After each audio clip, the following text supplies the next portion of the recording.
sesi pelatihan hari ini dengan Dr. Maria Galuh, spesialis anak, dengan tema Pediatric Emergency Assessment. Nanti juga ada sesi diskusi, tanya jawab, bisa dicatat. Tenang aja yang mungkin di rumah atau pengen ngulang, nanti juga kita fasilitasi dengan merekam. Nanti kita masukkan ke YouTube juga, bisa diakses. Selanjutnya nanti juga ada praktek di situ, dijelaskan langsung dengan anak ini kita. Silakan Dr. Galuh, bisa dimulai. Terima kasih. Terima kasih Dr. Afif ya. Teman-teman,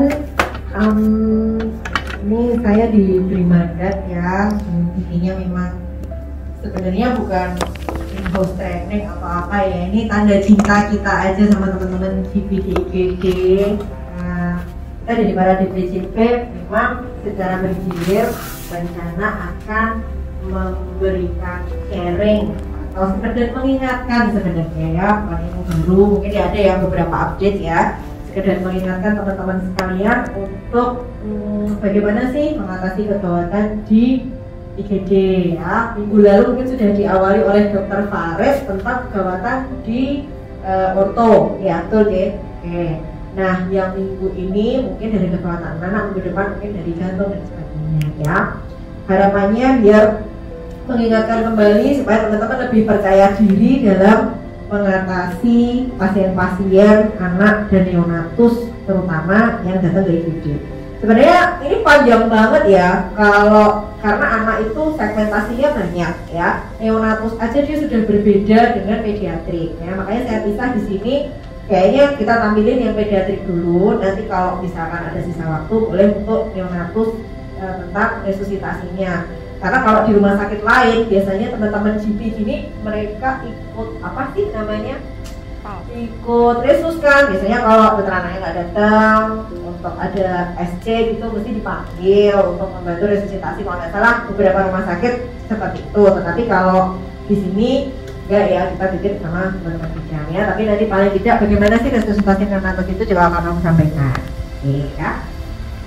Next ini ya, intinya identifikasi kegawatan bayi dan anak. Tidak harus menggunakan teknologi tinggi tetapi dengan klinis yang tinggi. Nah, ini memang workshop dari area itu emergency rawat inap anak ya.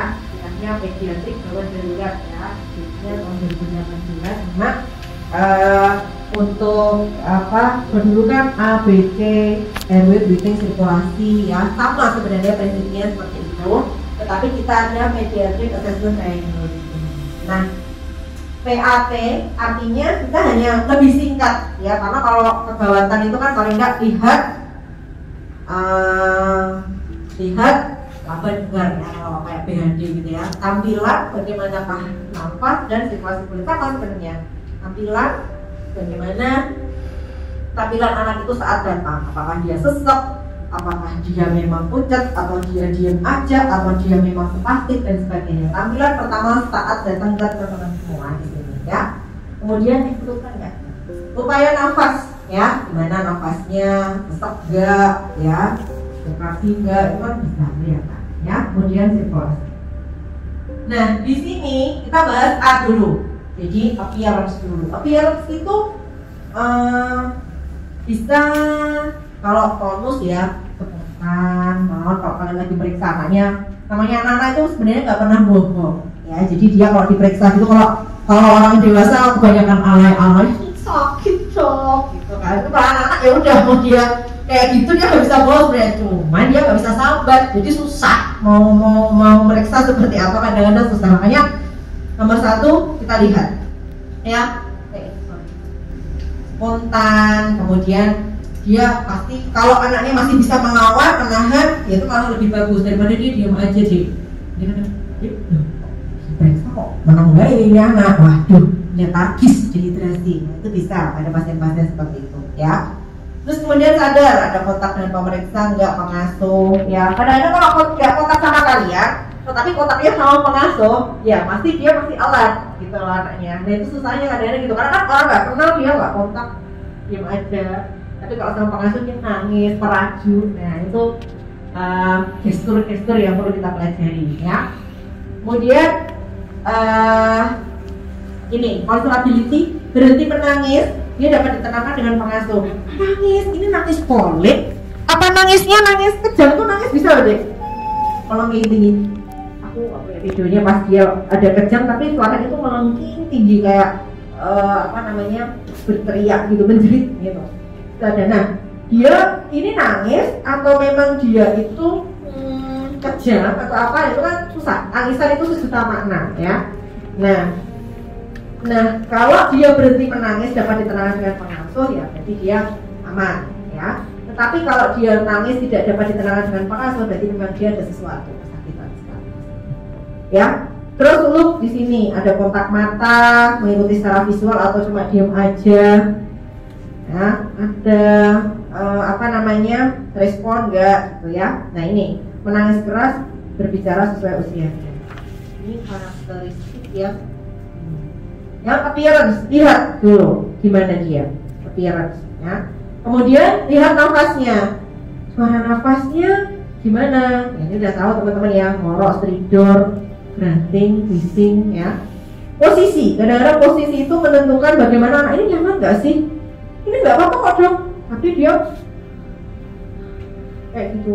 Nafas, iya kayak asma. Nah asma kan biasanya kalian hafalannya kan masih bisa dapat berkata-kata, jadi dia masih asma serangan sedang gitu. Kalau berat berarti dia udah bisa ngomong sepatah dua patah kata gitu kan dek. Nah sama halnya kalau kayak gini kadang-kadang tanpa ditanya dia udah lihat dari posisinya, ya dok sakit, kayak gitu berarti ya serangan berat, bisa nggak usah di lama-lama, sudah langsung di jelas ini orang. Nah gitu ya, nanti akan melatih feeling dengan sendirinya ya. Kemudian retraksi, ya retraksi itu ada di supraclavicular, intercosta, substernal, dan nah ini head bobbing ini juga merupakan retraksi. Saya nggak ada videonya tapi ada fotonya. Sama flaring, nafas cuping gitu. Ya. Nah posisi tripod kayak gini tuh orang nggak nyaman banget. Anaknya tenang kok dok, monggo. Ya saya di pas-pas dulu kita suruh penuhin tempat ini. Nah posisi gitu, anaknya komposisi dong, tapi posisinya kayak gini kan nggak nyaman banget. Lihat itu sudah nggak nyaman gitu. Jadi kalian harus melatih kepekaan anak ini tuh nyaman apa enggak. Nah itu kadang yang susah karena usia itu juga menentukan. Bayi ini nangis ya podo wae, bingung ini kalau nggak ada simpel ini kejam apa enggak, terus dia posisi kayak gini itu dia nyaman apa enggak ya kita nggak tahu. Karena kita nggak tahu, pengasuh anamnesis itu sangat menentukan ya. Posisi gini seperti tripod ya, terus head bobbing itu gini, biasanya dia retraksi suprasternal, modelnya gini ya. Nah kalau memang dia itu tadi ya appearance, mode of breathing, sama yang ini adalah sirkulasi kulit. Nah kalau kulit lihat pucet nggak, nah, ini bikin pucet kurang merah ya karena aliran darah berkurang. Potret itu putih marmorata, jadi bercak kebiruan karena dia vasokonstriksi ya, sama cyanosis, mukosa tampak biru ya dok. Belum kelihatan banget ya, ini bisa di copy ya, ini PPT-nya bisa buat kalian. Nah yang ini jadi kayak apa deh namanya, yaitu putih marmorata, marmer, nah, jadi kayak bulat-bulat kayak gitu tuh artinya memang dia gangguan sirkulasi. Ini sudah benar-benar C, ini sirkulasinya pasti terganggu, jangan ragu ya, harus langsung pasang infus. Sering juga ditemuin pada pasien-pasien hipotermi ya, terutama bayi-bayi hipotermi. Kenapa ya dok, diem aja suhunya 36,1 atau 35, dia hipotermi, dia muncul seperti ini ya, gangguan sirkulasi. Oke, nah yang tadi appearance, breathing, sama sirkulasi itu dia ini abnormal tonus nggak interaktif, ini nggak ada ya, abnormal speech atau apa, terus ini abnormal sound, position, retraksi dan sebagainya, itu kita assess. Nah ini ada kolom, ini yang penting adalah ini ya. Jadi appearance-nya gimana? Normal semua ya wes stabil gitu ya. Kalau yang mau breathing-nya, oh berarti dia distress, masalahnya di respirasi.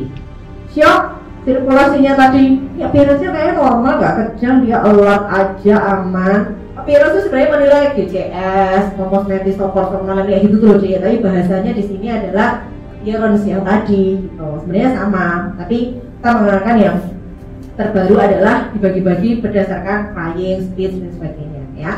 Nah, shock kompensasi ya dia sirkulasinya abnormal tapi yang ininya masih aman. Berarti dia kompensatif si shock gitu. Tapi kalau sudah mulai kelainan SSP ya ini appearance-nya udah nggak nyaman, diam aja, kontak mata nggak ada. Duh, videonya kadang lupa tak ini. Itu ada beberapa 2 minggu kemarin ada cuma diam aja dok. Siapa yang jaga aku lupa ya? Oh diam aja dok ya. Si galau diam aja ini beneran. Kejam dong, nah itu diam aja dia kejam absen, diam, kotak mata, nggak ada sama sekali ya udah, berarti dia jelas-jelas ini. Jangan ragu buat CT scan. Nah seperti itu maksudku ya, melatih feelnya nanti ke sana. Nah nek WSKP abnormal nggak enak banget ya udah, gagal kardiopulmonal. Pertimbangkan airway, breathing, sirkulasi, perlu nggak dia itu masih perlu ya. Terus, videonya coba deh tolong, udah no. Nah. Sebenarnya nggak usah ditutupin karena kan aku mau ngeliatin ini si nafas supaya hidup nanti kelihatan nggak apa-apa biarin udah minta izin orang tuanya kalau ini videonya aman bukan yang kemarin santai aja ini ceritanya santapan siang tapi santapan ilmu saya air putihnya nggak ada ya deh ya nanti next coba deh tahu sulit lihat deh biar ada makan masih ditutup semua nih putar dong. Nah ini adalah pasien apa ya? Aku sindrom nefrotik juga. Nah, kalian bingung pasti. Pasien datang dengan udem anasarka, iki piye? Resusitasi cairan berapa cc per kilo? Nanti takutnya overload dok dan sebagainya, gitu kan? Nah, apapun itu tetap nilai kalau kayak gini kan cairannya kan pasti intravaskulernya tetap terganggu dong. Mau bagaimanapun juga tetap ya kita tetap shock itu tetap 20 cc per kilo tidak masalah sambil dipantau gitu. Nah ada suaranya ya, oh ya merintihnya itu maksudnya ya udah. Jadi dia nggak nyaman banget. Kayaknya bajunya mau dibuka. Nggak nyaman, dia udem. Kebetulan ini udem ya. Terus matanya sudah ini udem palpebra di mana sarankan antara sindrom nefrotik atau DSS. Karena DSS pun tanda plasma leakage dia bisa loh kayak gini modelnya. Jadi teman-teman perawat di lantai 4 itu sudah dok, ini kayaknya matanya udah ini. Nah tapi kalau yang perawat yang belum ini kadang-kadang ini nangis kok dok Madio, nangis apa nangis? Trombosit masih 140, tapi dia sudah matanya sudah mulai udah palpebra. Hati-hati, cek coba ternyata jadi 90. Nah proses plasma leakage-nya dan HB dan hematokritnya meningkat. Means dia terjadi hipokonsentrasi dan dia DHR ya. Nah yang ini kok adik kayaknya ini harus kepadangan deh kurang pertengah enggak ya oke coba lagi ini juga ini aku mau yang kardiopulmonal dulu ya yang kejam nanti di belakang sesek intinya nah ini retraksinya nih nanti bisa dilihat lagi videonya di rumah ya intinya ini pas sesek banget. Jadi retraksinya subkostal ada, interkostal kadang-kadang kalau anak gendut saya itu tidak bisa terlihat retraksi interkostal. Jadi enggak retraksi padahal nafasnya jelas-jelas kayak ngono gitu loh. Ya jadi hati-hati juga. Dan kebalikan kalau gizi buruk dia iga gambar dianggap malah retraksi padahal jadi dia orang sesek. Nah kan ya. Jadi anak gendut itu beda dengan anak yang kurus. Nah kadang-kadang kurus, gizi kurang lah, rasa buruk. Ini kadang-kadang igone ketok kabeh, retraksi aduh, ya jangan delok dengan harus dibandingkan dengan klinis yang lain gitu ya. Nah, ini anaknya gendut itu retraksi interkostalnya nggak terlalu, tapi subkostalnya kelihatan sekali. Jadi benar-benar gitu banget gitu ya. Retraksi subkostal sama ini supraspinalnya ini kelihatan banget. Gitu. Sekarang pindah. Dan matanya sudah nggak fokus jadi kardiopulmonal. Nah, tata laksana ya sesuai dengan penyakit primernya, distress pernafasan ya positioning ya, ekstensi tadi jangan terlalu ini banget, ekstensi terapi oksigenasinya gimana dok? Nah nanti kalau ada natus beda lagi. Kalau oksigenasinya minimal asal dulu kalian evaluasi SpO2. Setiap ada action pasti ada evaluasinya. Udah simpel, aku nggak ngajarin yang ibu-ibu yang aplikatif aja, saya nggak suka banyak cakap.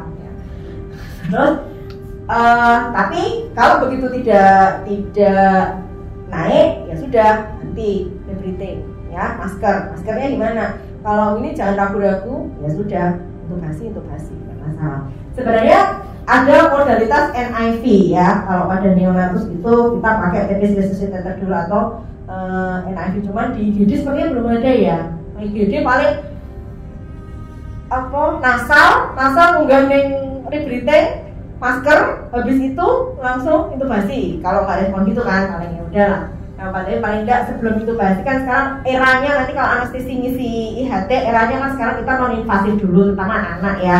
Jadi nggak harus apa-apa intub gitu. Tetapi kalau misalnya kita ada NIV sebenarnya lebih enak. NIV itu banyak menyelamatkan banyak nyawa tanpa harus intubasi gitu ya. Nah, medikamentosa ini konsul lah DPJP, jangan takut konsul DPJP ya. Pasti ada momok tersendiri konsul DPJP pediatrik ya kayaknya. Saya cuma dengar loh ya. Gitu. Semoga sama saya nggak takut. Oke. Yang gagal nafas, baringkan anak, posisikan kepala, buka jalan nafas, oksigen, oke lah. Jadi jelas ini. Nah, shock terkompensasi, dan dibaca sendiri, gangguan STSP, jangan lupa pasang pulse oximetry. Nah, DDS, seringkali dok, anaknya nggak sadar gini tenane, wah pakai seragam sekolah gitu, sering loh ini. Dan itu ya kalau udah tahu sih ketawa sih, tapi paling tidak kalau belum tuh menjadi banget. Hipoglikemi itu benar-benar klinisnya tuh benar-benar apa ya, lemes, keringat dingin. Ternyata DDS-nya dicek 30, 40 belum makan, yaudah bolus deh 2 cc per kilo kalau neonatus. Tetapi kalau nanti ada di slide, tapi kalau pediatrik 5 cc per kilo. Jadi misalkan anak ini beratnya 15, ya wes bolusan 5 cc per kilo berarti 75 cc di 10 jrek gitu. Tunggu aja, kalau dia melek aman, oke. Tapi kalau dengan GDS tapi dia nggak bangun, ya wes berarti masalah SSP gitu. Nah, yang kedua, kalau misalkan dia masalah SSP, kadang-kadang dikasih manitol baru bangun. Nah, kayak gitu ya, ujung cerebri atau apa, nah, infeksi, meningitis. Nah, ya, tuh bisa lihat dan jarak konsul ya toh.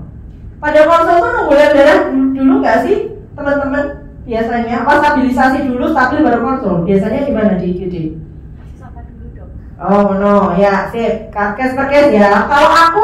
Kalau misalkan belum ada hasilnya, tapi kalian udah A, B, C, bener dok, udah saya lakukan ini. Tadi saya ini nggak respon, ini. Asma dok, saya udah debu ini nggak respon. Atusnya apa dok? Nah gitu.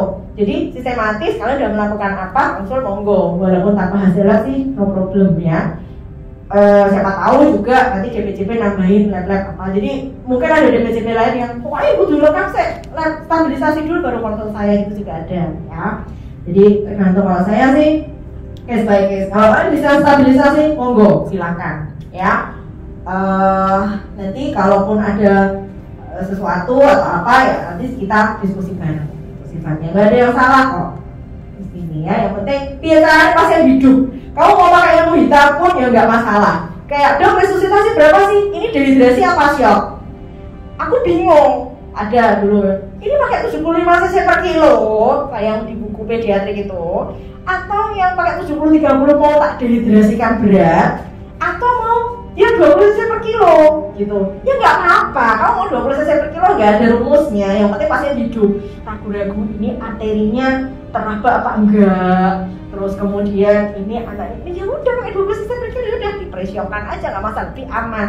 Ingat kita harus melatih diri kita untuk berpikir satu langkah lebih buruk ya. Pikirkan pasien di borderline, ragu-ragu, itu aja ya. Nah ini take home message-nya untuk yang KAT ya. Ini tadi mengenal itu supaya kita bisa tahu ini kasus apa. Nah, satu hal yang mungkin karena ini beberapa DPJP baru ya, yang lama mungkin udah pernah dengar cerita ini, yang orang-orang lama. Jadi memang aku sharing di sini bukan buat apa-apa, kita buat pembelajaran bersama. Ada kasus anak 4 tahun datang dia dari klinik sekitar sini ya, ke sini itu sebenarnya udah dirujuk untuk cek lab sebenarnya, tapi karena tidak terinfo dari GP yang jaga, ini anaknya masih alert, masih nangis, masih pokoknya masih aman-aman, tidak demam, di anamnesis 3000 kali pun bilangnya tidak demam. Oke. Yang kedua, dia masih bisa minum katanya ya. Yang ketiga, dia hanya simptomnya nyeri perut taktil, masih bisa pipis, masih BAK terakhir gini, arterinya ya masih teraba cepat tapi masih kuat katanya. Oke, dipulangkan anak ini dengan terapi gastritis, ranitidin apa meneh ya pokoknya kuwi karo vitamin jreng. Dah pulang 1,5 hari kemudian 24 jam mungkin ya, datang dia ke sini dengan kondisi shock berat ya, shock berat, dan akhirnya tidak sampai 4 jam pasien plus gitu. Dan pasien itu tidak sempat terlek sama sekali, wes bingung ini. Akhirnya tuntutan lah datang, LSM bla bla bla datang. Kemudian ini gimana, sebenarnya keluarganya aman-aman saja datang. Akhirnya ya waktu itu musim DSS, persepsi kita bersama adalah anak ini DSS ya. Nanti buka-buka lagi WHO 2009, simptom-simptom warning sign DHF itu seperti itu. Hal ini bisa terjadi pada siapapun, aku pun bisa amit-amit ya, siapapun juga. Kayak gini, kita lagi capek, pasien banyak, malah apa namanya cuma abdominal pain, lalu pulangkan ya, tanpa dilalah, nggak ada lab segala macam. Akhirnya datang ke DSA, datang, kenapa kok kemarin dipulangkan sehingga anak saya seperti ini, bla bla bla bla. Kita pelajari, sebenarnya dapat lagi, kita mediasi semuanya, pas jaga sayang. Yang dikonsulin kan yang pas hari kedua dong, yang pas dia plus, yang hari pertama kan nggak konsul, mau pulang. Nah, makanya saya kemarin bilang waktu di laporan pagi, kalau ragu-ragu, telepon DPCP. Mau memulangkan pun monggo telepon DPCP. Kalau kalian ragu, ya cari payung. Gitu. Nah, ternyata kita pelajari statusnya di lembar IGD-nya itu anak 4 tahun, HR-nya itu sudah 180 deh, 184. Saat itu tulisan hitam di atas putih mengatakan demikian. Kalau tensi anak mungkin masih ya jarang tensi yang onsetnya apa segala macam harus 2/3. Ini yang penting nadi dan nadinya rabalah di dorsalis pedis. Kalau kalian ngeraba di sini ya di sentral itu mungkin masih duduk gitu, terlena kita. Tetapi kalau dorsalis pedis biasanya nanti kok sudah terakhir cepat tengah itu. Nah, ya kita karena ini studi kasus ya kita bisa berpikir flashback bahwa ya mungkin saat itu kalau di lab sudah trombositopeni yang pertama waktu dia hadir, warning sign-nya adalah dia nyeri perut, epigastrium ya. Orang McBurney sign aja, kalau anak-anak tuh jarang mau McBurney. Saya sering menemukan DADS masuknya, pulang pasti peritonitis. Maksudnya tak konsulkan bedah akhirnya OP, APP itu beberapa kali. Nah karena iya, McBurney anak itu nggak yang khas banget gitu. Kontra McBurney pun juga nggak, kadang-kadang dia di epigastrium aja gitu, ya. Nah akhirnya ya bagaimanapun juga ya untuk kita bersama bahwa pasien tersebut pas datang saat dia dianggap gastritis itu sebenarnya sudah terjadi takikardi, di mana mungkin cairan intravaskulernya dia sudah berkurang gitu. Yang dehidrasi mungkin belum sampai shock gitu. Cuman namanya anak kan gitu tadi. Masih aktif kok dok, masih gini. Kalau kalian ragu-ragu, sakit apapun gitu, mending cek lab untuk amannya. Apalagi di musim-musim seperti itu, ya, biar kita tidak kelewatan, itu aja, ya. Tapi akhirnya bisa dimediasi aman-aman, ya, tidak muncul macam-macam, kita bisa damai semuanya. Ya, cuman hal ini jadi pembelajaran buat kita semua. Jadi jangan sampai itu terjadi lagi. Apapun ragu-ragu, orang panas mungkin jangan pakai paracetamol ya jelas nggak ada panas gitu loh. Dan bahkan kalau nyeri perut, dok ini APP nggak dok, bener. Leukositnya normal, neutrofilnya normal. Lah kan udah dapat antibiotik lah, analgetik, paracetamol gitu tuh deh. Kadang-kadang itu akhirnya masuk ya DADS, abdominal pain, langsung APP. Perforasi akhirnya pasang grip. Beberapa kali seperti itu, hati-hati ya. Jadi kadang-kadang anamnesismu harus jeli. Sudah dapat obat belum gini-gini ya, masking efek, leukositnya fine-fine aja, tidak harus neutrofil tinggi seperti teori ya. Tuh. Oke, ini shock dalam ini sama ya. Yang penting yang klinis aja shock mau shock apapun, hipovolemik, kardiogenik jarang ya kalau anak-anak shock obstruktif motorik juga jarang. Rata-rata anak itu yang kiri. Shock hipovolemik, warm shock dan cold shock ya. Intinya adalah nomor satu di nadi ya. Mau dia demam, kadang-kadang kalau belum pernah ya, jarang menemukan ya pasien demam tinggi, tetapi dia shock gitu. Jadi tadinya lemah, cepat lemah, ya tanda-tanda SIRS, dia belum sepsis tapi SIRS.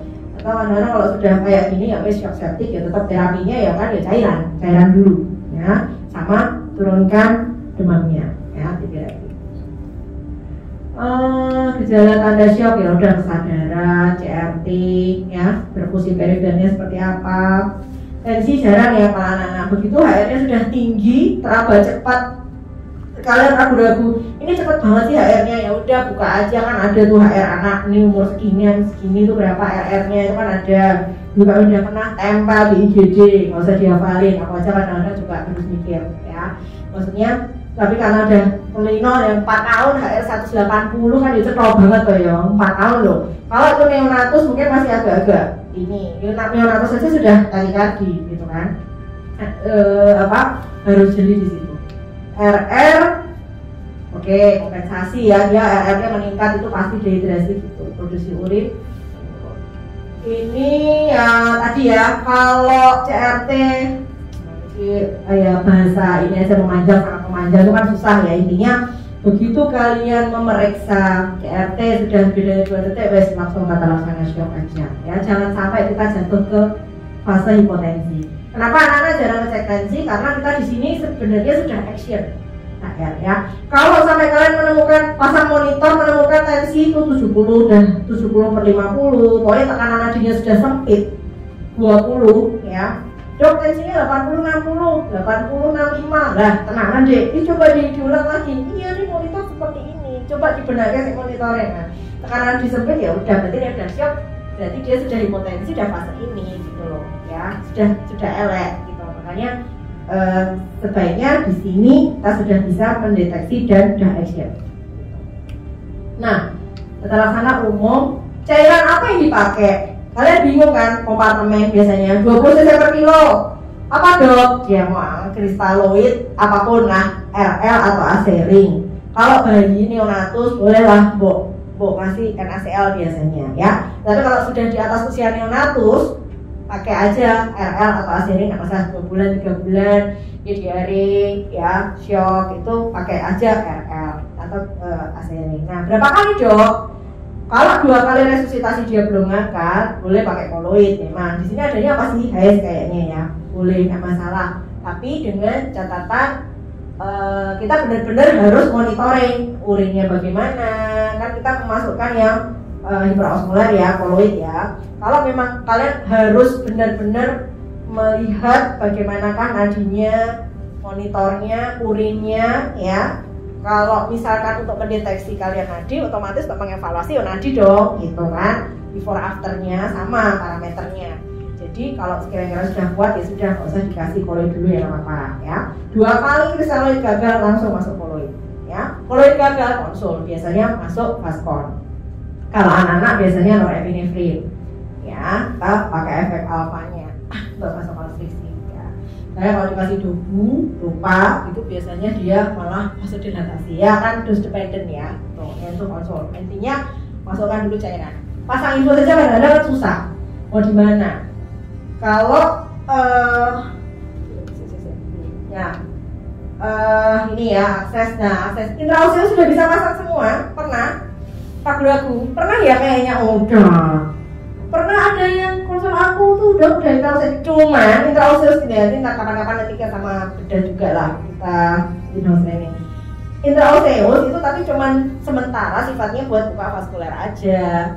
Kalau misalnya intraoseus ragu-ragu, mereka pasang NGT susah amat, kasih oralin. Kenapa susah-susah amat?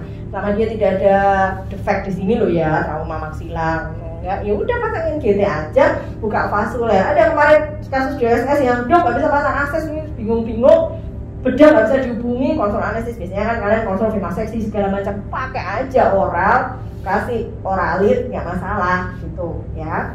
Jadi rehidrasi oral dulu ya, rehidrasi oral dulu dengan cairan oralit, monggo pakai yang 75 cc itu atau apa 20 cc per kilo boleh-boleh aja, cuman ini kan gaster ya masuknya ya, mending pakai yang rumus dehidrasi itu deh, yang 75 cc per kilo itu masuk sambil boleh akses vaskuler ya.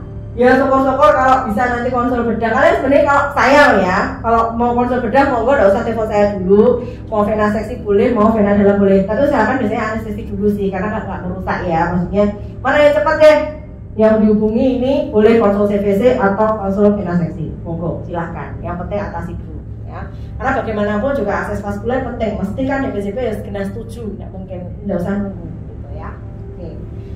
Koreksi hipoglikemi dan segala macam akses.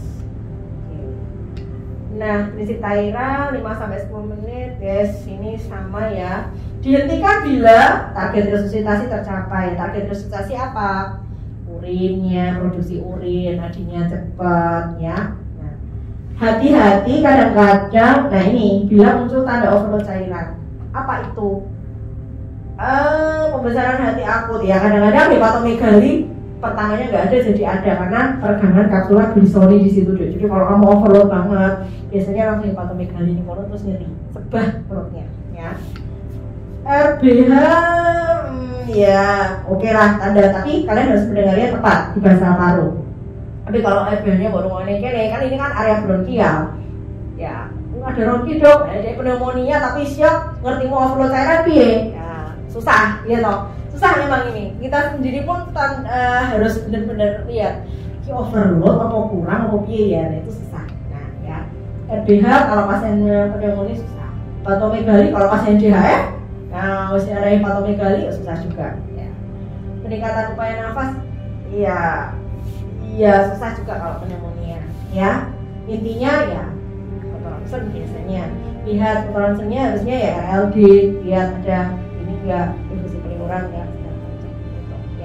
Tapi intinya tanda overload biasanya kalau saya sih triknya adalah sesek. Maunya rasa sesek jadi sesek biasanya gitu sama RBH itu ketok banget ya, karena pertama kali cepat itu pleuran ya, di ruang ketiga ya. Gitu. Ini ya kenapa sih bukannya ya udah teman perawat sih ya. Kalau dari teman-teman GP sih paling ya itu tadi orang nggak bisa atau apa boleh sama intraoseus. Nanti kapan-kapan pelatihan lagi dokter Afif untuk intraoseus bilang sama bedah dokter ya. Kalau ya ini kepala ya udah kalau paksa banget sih, ini perawat nanti harus dilatih buat ini sama vena umbilicalis pada ya. Terus apalagi gagal nafas ini tadi ya, gagal nafas, gagal sirkulasi atau gagal CRS ya. Tuh itu baca C.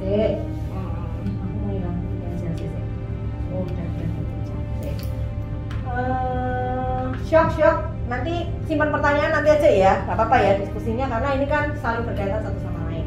Intinya sama ini ya resume aja reaksi tubuh seperti apa, gagal nafas, gagal sirkulasi, gagal mana actionnya apa.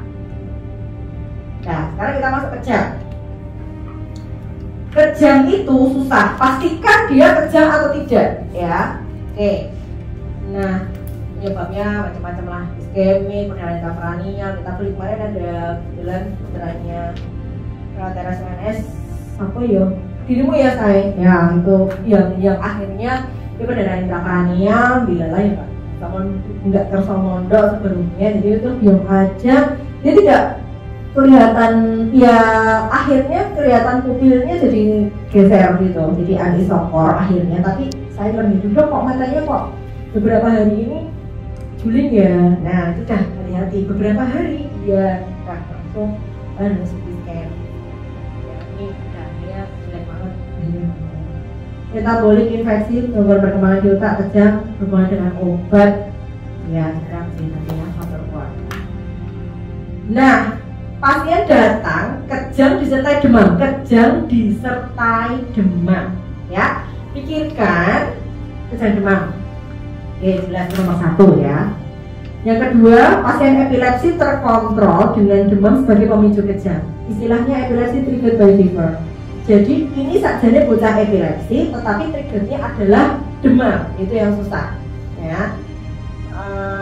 Karena apalan kita adalah epilepsi itu kejang tadi. apa demam, ya kan?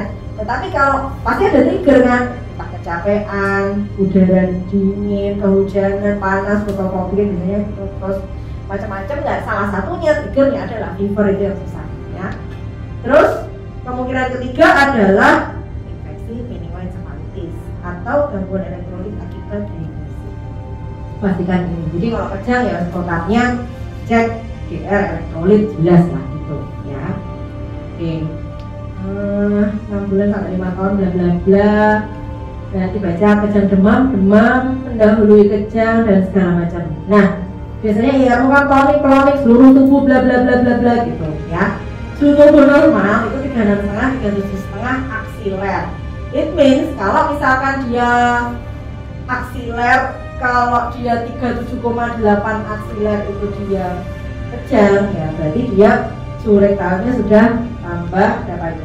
37,8 berarti 38,8, karena dari aksila ke rektal yang dipakai itu core temperature sebenarnya kalau di literatur, sehingga kalau sajanya 37,5 kejang itu iso karena suhu rektalnya sudah 38 kan gitu kan, 4 derajat 1 derajat pada saat aksiler, oral sama rektal itu kaca setengah derajat. Jadi simplek atau kompleks ya, kejang berulang, umum, tonik, segala macam ya. Vokal prognosisnya lebih buruk. Ini video mana ya? Nah ini dia. Nah kadang kejang pada anak itu tidak yang tonik-klonik, dia cuma gede mata. Sekarang aku nanya, kalau kejangnya mata tok dua-duanya itu vokal atau general? Mata tok dua-duanya vokal. Siapa vokal, siapa general? Apa? Berdua? Oke. Dek, apa? Mata dua-duanya. Oke. Kalau tangan dua-duanya, tangan tok, mata mendelik ke atas ya, IR bukan ngono, kejang demam. Mata mendelik ke atas terus gini. Mata dua-duanya dan tangan dua-duanya, vokal apa general? Apa deh? Loh ini nggak apa-apa ini, namanya sharing kok. Hah? Kalau tangan kanan, kaki kanan, vokal. Tangan kiri, kaki kiri, kaki tok, dua-duanya. Hah? Vokal. Masih general sih ya? Apakah general itu harus semuanya bergerak? Enggak. Oke. Pakailah linea mediana. Kalau dia melewati linea mediana, meskipun cuma mata saja dua-duanya, it means general. Ya. Tetapi kalau dia separuh, sayangku, berarti dia vokal. No. Ya. Dan vokal getting worse-nya lebih cepat. Gitu ya. Artinya adalah terapinya mungkin sama ya, tetapi prediksi kita untuk apa namanya prognosis dan sebagainya, kok ini vokal ya something nih, perlu nggak aku CT scan? Nah mikirnya kita general mungkin kejang demam biasanya. Kalau yang ini, nah kan ubah kabeh.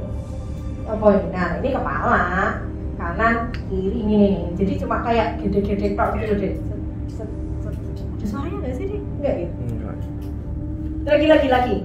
Oh gede banget ya, sini coba. Nah, ini apa ini? Tangan, semua ada ini. Tangan, cuma kayak kedul-kedul dulu deh. Ini, sini juga matanya iya, kakinya iya.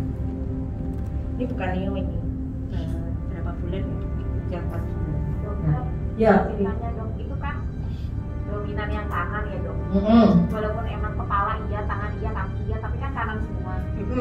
Dia untuk vokal apa general? Kalau ini kan kiri iyo deh. Nanti defeknya di mana? Kiri iyo kadang ada. Ini ya. Ini. Terus juga ini yang ini lebih besar. Tapi kalau kayak gini ya, kalau memang kadang-kadang nggak pas, kadang-kadang dia cuma gini-gini toh. Kayaknya dari fotiroid seperti apa ya? Ya sudah. Ya.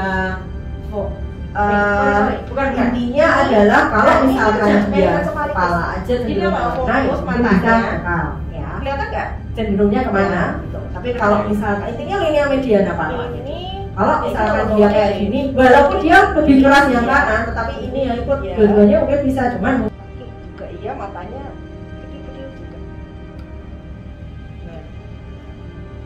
ini akhirnya CT scan-nya apa tumor itu apa namanya ya intinya ada tumor sih kalau yang ini akhirnya, cuman ya dia kejangnya soalnya pas banget. Nah artinya bentuk-bentuk kejang seperti itu ya kita harus kalau yang reumatus itu yang susah, biasanya kayak mengayuh sepeda gitu ya. Gerakan abnormal pada wajah. Nah bedakan kalau orang datang itu apakah dia menggigil atau dia yang gigil shivering atau dia kejang, benar-benar kejang. Kalau kejang tuh biasanya kalian cek saturasi turun biasanya ya nggak selalu sih memang, tapi biasanya saturasi turun, jadi dia memang benar-benar kejang. Tapi kalau lagi shivering, menggigil, mau panas tinggi, nah itu kebanyakan pitfallnya di situ. Dok ini kejang-kejang beneran nggak? Ya mungkin kalau mau menggigil, mau panas tinggi berkreasi pasti menggigil dia, ya. Tapi kalau kita ragu-ragu apapun ya anggap kejang, ya daripada kita anggap kejang, ya. Jadi tadi gerakan abnormal, ekstremitas, tangis dengan nada tinggi. Oke. Kalau dia spasme, ya itu tetanus pernah dapat? Belum. Saya pernah dapat tetanus, model-modelnya trismus, terus kemudian mencucu, itu kelihatan sekali, ya. Tapi dia sadar, alert gitu, ya. Kekakuan pada ekstremitas otot perutnya. Jadi kadang-kadang, ya spasme kelihatan sekali biasanya. Nah pemeriksaannya ya sudah jelas. Elektrolit kamu harus cek ambil darah rutin, gula darah, elektrolit dan itu langsung. EEG ya nanti dulu ya, sama screening obat-obatan apa yang membuat baru apa yang kira-kira yang membuat kejang ya. Penyebab demam, infeksi. Nah ambang kejang berbeda setiap anak. Ini yang mau aku ini masukin stos dulu udah bisa semua ya. Sorry ini masih pakai yang lama, yang baru sorry ini belum tak ganti. Kurang dari 10 kilo ini batasannya yang konsensus baru berapa dek? 12 ya. Oke, kurang dari 12 pakainya 5 mg 12 kilo maksudnya. Kalau lebih dari 12 itu pakainya 10 mg itu sih ya. So, nah sulit yang ini ya, caranya masukin seperti paham lah ya. Nah saya pribadi dan saya sharing juga dengan beberapa senior SPA, aplikasinya memasukkan diazepam takut intravena karena biasanya gitu, kayaknya pernah deh ada yang konsul aku, siapa ya kamu ya, aku kelingan banget dok ini kok jadi iya sih habis masuk diazepam ya deh ya udah nggak apa-apa itu efek dah, tapi habis itu udah baik lagi ya. Makanya dari dulu saya pribadi sih takut, artinya kalau memang dia kejang lagi ya diazepam sub aja, walaupun secara tata laksana boleh ya. Diajarkan gimana dok, Ivepla gimana dok, ya monggo sih, tapi biasanya sih karena aku berkali-kali kayak gitu jadi saya trauma sendiri ya. Ambil mesti masuk dosisnya sudah sesuai dengan rekomendasi diazepam intravena sekian perlahan, sudah perlahan dalam waktu 3-5 menit, tapi tetap aja dia langsung apnu, hipoksia, jelek banget gitu. Ya mending kalau saya main midazolam daripada walaupun sama-sama transferase sama ya. Monggo sayang, ya menjaga ya, aman-aman ya yang jaga. Terus, nah jadi dok kalau kejang lagi, kejang pertama dia masuk sup. Kejang kedua supnya sebenarnya boleh-boleh aja kalau kalian berani masukin, diajarkan aja pakai NaCl boleh sebenarnya ya. Kalau kalian takut ya diajarkan 1:1 pakai NaCl itu malah main aman.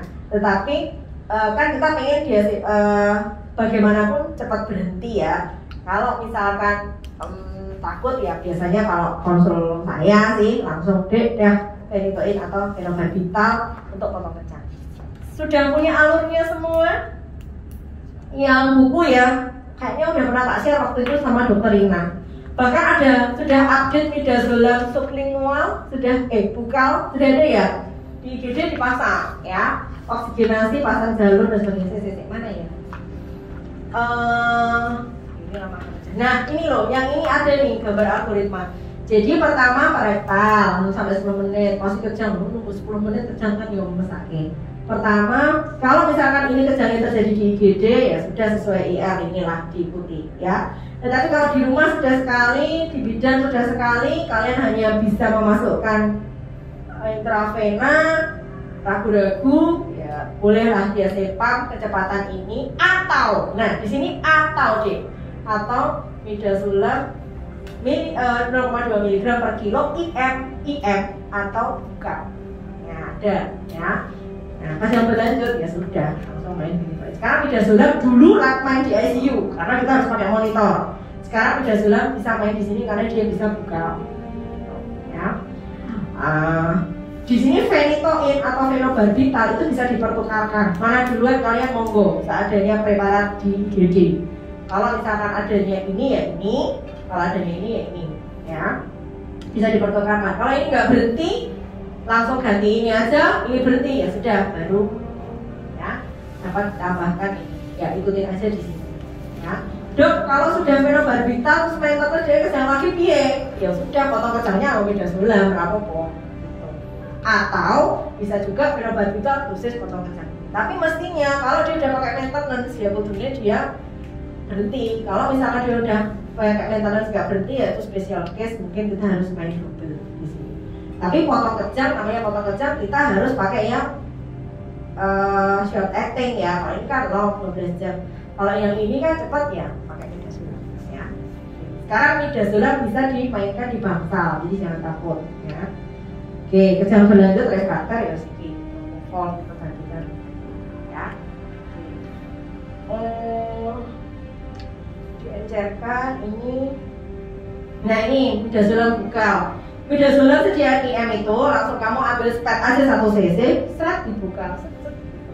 Aku belum pernah nyoba sih terus terang, tetapi pada beberapa sharing teman katanya sih efek. Tapi kalau aku udah pasang IV kira ada ya wes lah, tinggal langsung IV aja daripada bukan. Ini jaga nih kalau belum terpasang akses dengan tuh ya, khususnya ada di sini aja. Oke, tapering off dan sebagainya. Nah ini yang tadi tak bilangin, pediatri 5 cc per kilo, kalau neonatus 2 cc per kilo ya. Neonatus dan pediatri beberapa literatur sama, hipoglikemi bila lebih kurang dari 45. Tapi biasanya kurang dari 50 langsung tak kasih deh. Kalau kondisinya seperti itu ya jangan takut-takut dengan angka ya. Edukasi dan sebagainya, meyakinkan, bla bla bla. Oh ya, edukasi kalian aku titip. Kalau misalkan kejang demam itu kan tidak selalu mondok sebenarnya. Kalau kejang demam kesekian kalian boleh memulangkan. Tapi dengan edukasi jangan lupa meresepkan apa? Diazepam sub. Satu, diazepam sub jelas. Apa yang harus saya tak tes lagi? Apa yang harus resepkan ke pasien yang kejang demam mau pulangkan? Boleh aja. Kan yang mondok kan harus kejang demam pertama mondok. Tetapi kalau kejang demam kesekian dan kayak klinisnya anaknya baik-baik saja ya nggak masalah. Dok, anak saya tuh bau gigi tapi kejang kayak gini, boleh memulangkan? Boleh. Ini udah kejang yang kesekian kok dok. Tapi anaknya masih bagus, TTV-nya aman, boleh kamu pulangin. Tapi bawa resep apa dan bawa edukasi apa aku pengen ngerti. Ayo. Apa sih bawa resep? Satu. Paracetamol.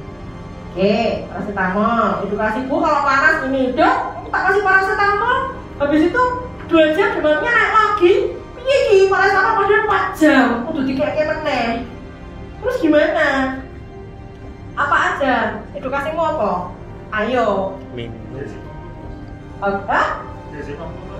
Oke, si pintar no Mas Faisal ini luar biasa. Terus kenapa harus Mas? Oke, terus apa meneh? Edukasimu apa? Berarti ke pasien. Cairan. Oke, ya.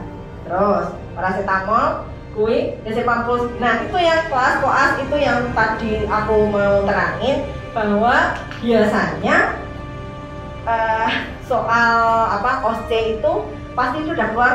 Saya jadi penguji OSCE 5 kali itu soal keluar 2 kali ya. Jadi apa yang harus saya lakukan untuk mencegah supaya anak saya tidak kejang lagi?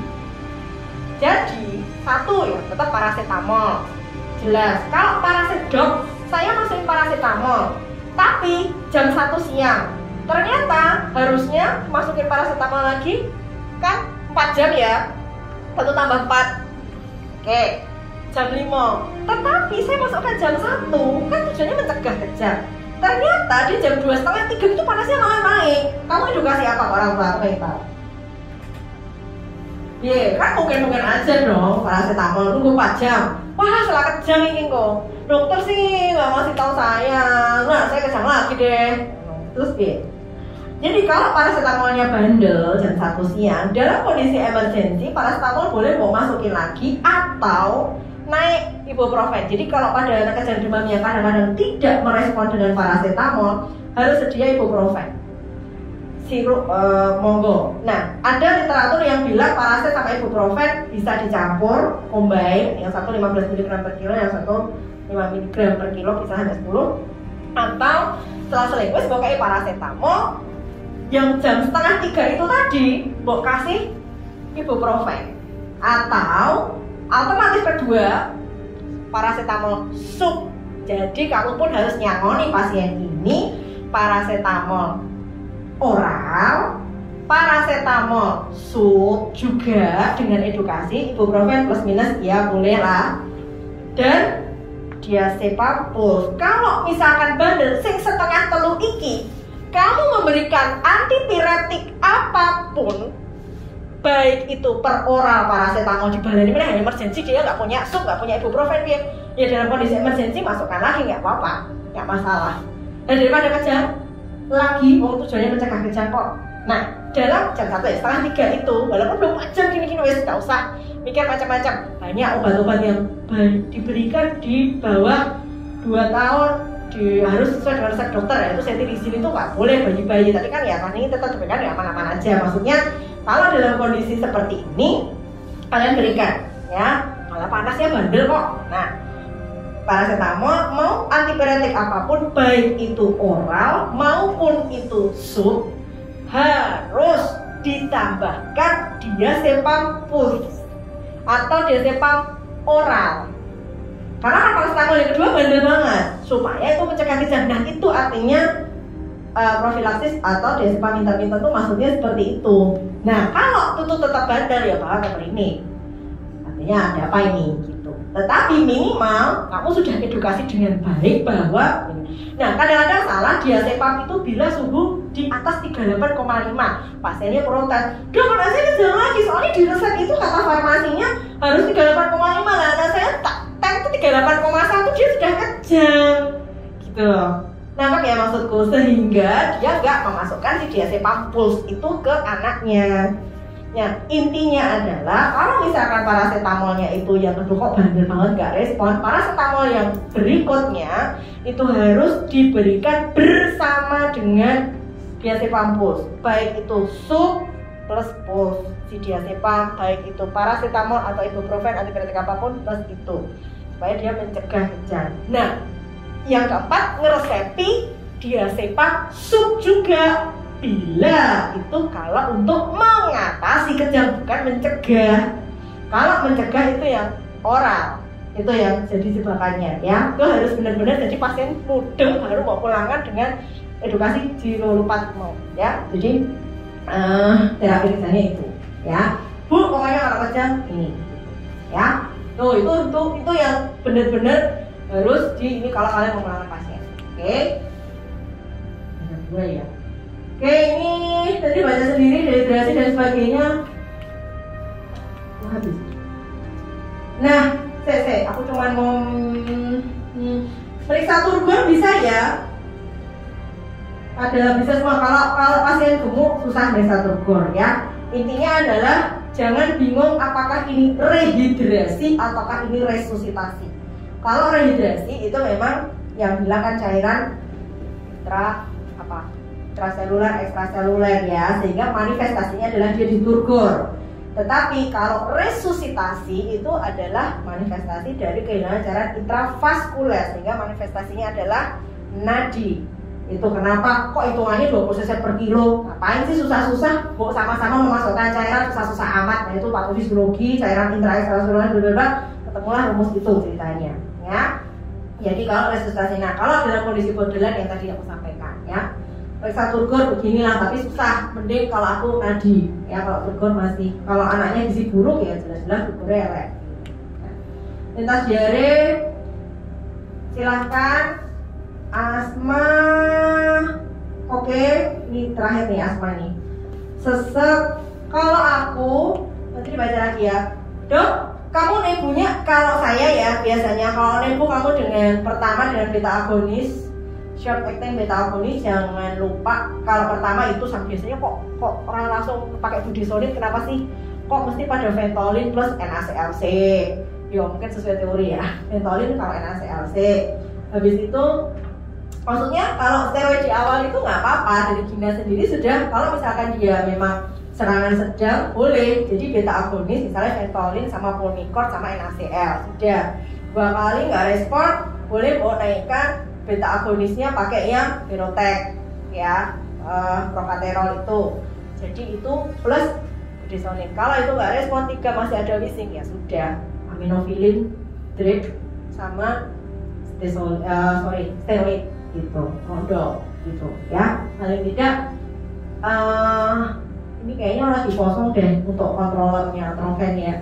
Ini biasanya kalau saya sih ketika dok ini 3 kali nebu dengan ini enggak, sudah enggak. Kalau aku ya trikingnya rumusnya BAP, Virotec, Atrofen, Pulmicort plus NaCl itu biasanya manjur banget ya. Virotecnya berapa ya, kalau anak umur sekian kan itu per 8 tetes kali sama budesonide-nya itu 1 cc gitu biasanya dia. Nah aku ini kedua begitu dengan Ventolin yang sama itu kalian nggak respon, langsung aja main Virotec nggak apa-apa ya. Itu asma ya yang ringan sedang berat dah ada kriterianya sendiri secara klinis kalian sudah tahu. Nanti baca lagi ini ya ringan sedang bicara dalam kata duduk membungkuk, ini maksudnya tadi tripod position tadi ya, frekuensi pernafasan dan sebagainya. Jangan lupa cek saturasi. Asma itu kadang-kadang saturasi bisa sampai 80-an ya, kalau yang jelek banget. Tapi habis nebu, begitu dia sudah pakai bronchodilator, sudah dia happy ya. Itu dari saya. Ini nanti masuknya ke jarang ya untuk fungsi paru, spirometri dan sebagainya. Oh iya, titipan kalau untuk yang dewasa, PPO kan kemarin udah di-share belum ke grup GP? Yang spirometri. Oh ya, sambut. Oh ya udah tahu kalau yang itu kalau untuk spirometri, tapi biasanya nanti konsul dulu sama teman-teman ya. Intinya adalah mengatasi bagaimana ini. Nah, ini beta agonis kerja singkat ya. Kalau dia dinebu sekali boleh nggak dong dipulangkan? Boleh-boleh aja. Pulangkan ya, kamu persiapin apa? Besok kontrol poli anak ya, gitu. Tapi kamu pastikan dia saturasi aman, wheezing sudah berkurang. Meskipun dia batuk ya sudah, kamu kasih terapi batuk. Biar batuk harus ada beta agonisnya, harus ada steroidnya, kalau saya, dan harus ada mukolytik. Kamu lihat ya. Intinya misalkan Ambroxol atau NAC, asetilsistein harus tambah misalkan salbutamol plus kalau dia asma, it means kan dia alergi, boleh tambah antihistamin, cetirizine atau plus minus. Kalau takut kumat lagi kasih aja steroid oral. Ya kalau anak-anak jangan metil lah, triamcinolone kalau saya atau dexa yang nggak pahit banget ya. Itu. Nah, nih kortikosteroid oral atau IV ya. Terus kemudian, ini loh ipratropium bromid itu kalau misalnya derajat berat, tapi biasanya saya udah di sini aku udah main Atrofen. Makanya tadi aku bilang BAP. Atrofennya aku mainkan di sini ya, yang mengamankan aja. Tapi kalau kalian mau benar-benar sesuai teori ya ini beta agonis kerja singkat, ini pertimbangkan ya kan, boleh kan di sini saya main Atrofen di sini controller gitu, ya. Nggak usah nunggu berat dulu. Konsol ini terus memburuk ya. Terus terapi utama sama stabilisasi nafas itu tadi. Oh ini aku hanya menunjukkan hematom, neurodiasis, DSS kayak gini deh. Ya aku nggak nerangkan DHF di sini karena udah masuk dalam syok tadi. Intinya adalah kalau kalian ada hematom kayak gini, curiga gangguan perdarahan ya. Jangan lupa cek gambar darah tepi boleh lah ya. Jadi kayak gini benar-benar gangguan perdarahan, PTA-PTT ya, atau Lupus ini biasa diteknik. Nah ini lupus. Nah kalau yang kayak gini jangan didiagnosa morbidi ya. Ini ruang penyembuhan DHF. Pernah dapat nggak? Belum pernah lihat yang respon valuasi jadi gatel banget gitu. Ya biasanya sudah mulai penyembuhan DHF kayak gini. Tapi model-modelnya iya seperti kayak tadi di depan motlet ya. Dan sih kalau dari saya itu, monggo kalau mau ada yang tanya sambil aku mau menerangkan ini sebentar dulu. Apa pertanyaan? Curhat ya, tidak apa-apa lah, wis masa pertanyaan ya, bahasannya curhat ya. Dok, kalau ada pasien begini gimana? Ayo. Nek takon berarti aman-aman ya. Kadang kan saturasi di IGD itu pas pasien masuk kan kurang tepat, sering kayak kurang dari 98 dan lain sebagainya itu. Maksudmu saturasi aman? Iya, tips and triknya gimana? Sebenarnya kalau saturasi anak aman itu 91 ya 91 sampai 95 ya. Kalau neonatus, jadi kalau datang pasien 7 hari datang ke kita dengan dia itu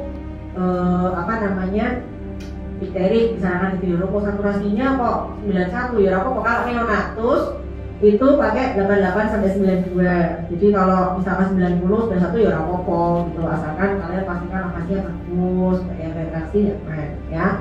Tapi nek 9 ya 95 94 kalau untuk anak-anak aman-aman, maksudnya 91 95, tapi pastikan dia mode of breathing-nya aman.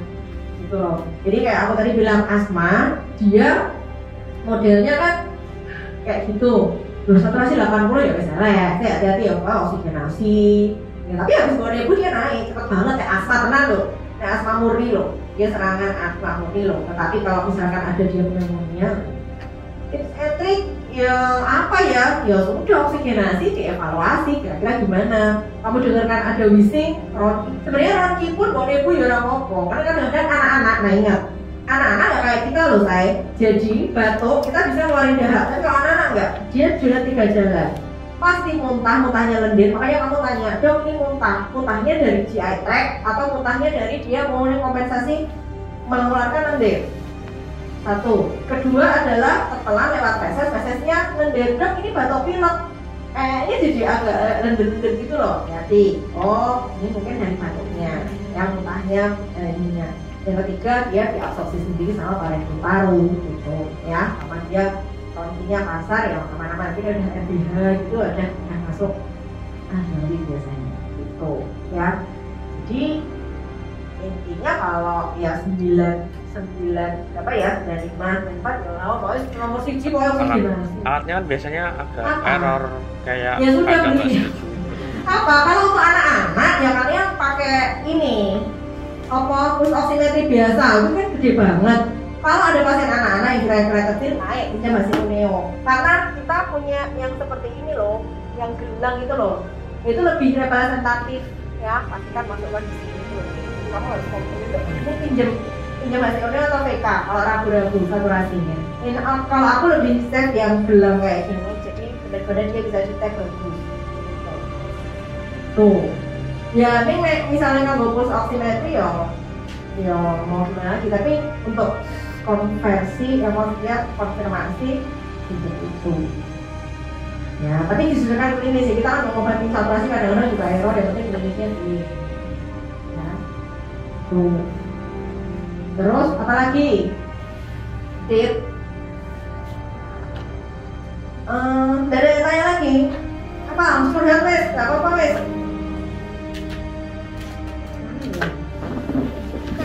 Katanya nggak bawa deh. Oh ini. Nggak ada yang curhat. Oh ini cuman ini aja sih. Kalau suatu saat kalian diminta untuk bantu resusitasi neo, ya karena kita panik refleks, kadang-kadang kita itu prosesnya tenang. Padahal kalau neonatus itu maksudnya nggak usah yang begini ya, karena ini kita harus pastikan supportnya aman dulu dan mencakup hidung sama mulut ya. Terus kemudian ini mencet ngeremesnya. Aku cuma siang ini tuh ngajarin kalian ngeremesnya tuh yang separuh aja, nggak usah yang sampai heboh, karena kalau neonatus itu kan kayak trauma juga.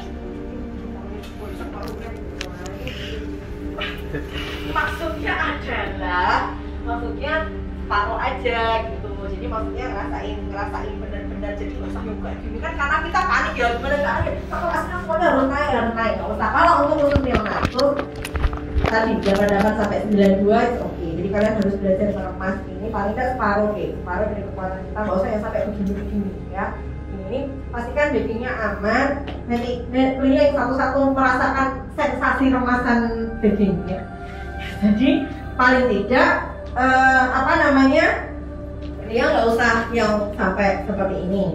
Terus kalau misalkan kalian mau intubasi anak neonatus atau ED ya jangan pakai yang laryngoscope yang ada daunnya, pakai yang Miller yang lurus seperti ini ya, supaya disesuaikan gitu.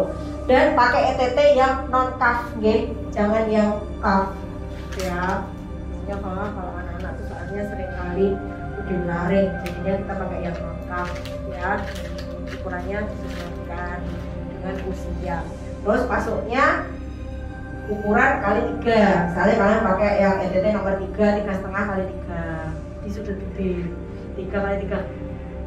Pernah kayak gitu heboh bingung di HCO Neo ya, kayaknya kalau nggak salah Mas Afif yang jaga itu kok heboh banget pas ini elek bingung coba iso bingung. Ternyata setelah si ET itu ditarik itu kemasuk kedalaman banget, tapi sebenarnya caranya itu ya simetris, tapi memang saat itu retraksinya pun asimetris, memang suaranya asimetris. Jadi pikirku asimetrisnya itu dari situ, bukan dari ini ditarik. Tapi setelah ternyata ini ditarik 3 kali ukuran ET ya sebenarnya sudah, cuma mungkin karena dianya pola ya, terus kemudian nafasnya jadi seperti itu, posisi displacement ET-nya ini sehingga dia bisa seperti itu, akhirnya ya masuk, akhirnya kita tarik lagi jadi better ya, bagus, dan akhirnya pulang ke sini gitu ya. Jadi istilahnya kalau pasien memburu kalian habis intubasi melebur ya, selalu pastikan suaranya masuk kanan dan kiri aman ya wes ya, pastikan simetris ya, nanti kalau misalkan yang kirinya tuh lebih redup daripada yang kanan tarik ya, intinya 3 kali dari ukuran ET. Kalau 3 ya hidupnya 9 ya, kalau 2,5 dari bayi gitu ya 7,5 seperti itu ya. Pastikan aman dulu, kalau nggak respon ya berarti ada sesuatu. Habis dipasang itu di nebu bisa dong? Ya bisa. Jadi di suction nebu terus suction itu biasanya akan diperbaiki gitu. Aja sih kalau Neo ya. Apalagi ya ini bonekanya, masalah saya berusaha meminjam patung boneka yang bisa mangap, maksudnya bisa masukin ET, belajar bareng-bareng, tetapi ternyata tidak ada boneka dan harus pinjam ke FK karena waktunya sempit ya. Mungkin next time kita belajar pakai patung ya. Ada lagi yang tanya? Gak apa-apa loh tanya, curhat beneran, apa ngantuk? Apa? Kemarin apa sih kita belajar yang sebelum tutup, maksudnya apa yang sharing-sharing yang jadi pertanyaan di grup-grup dokter itu apa? Pasien apa yang dipulangkan, salah, gitu-gitu tuh loh, maksudnya buat belajar bareng kita kan, buat teman-teman baru juga. Indikasi ya, memulangkan pasien. Apa? Kemarin apa sih yang belajar dari kasus saya case per case? Apa tau? Ini nggak problem apa? Udah. Pasien apa sih yang kemarin itu loh? Itu sindrom Leverty. Udah. Udah kok dipulangkan atau mau piye?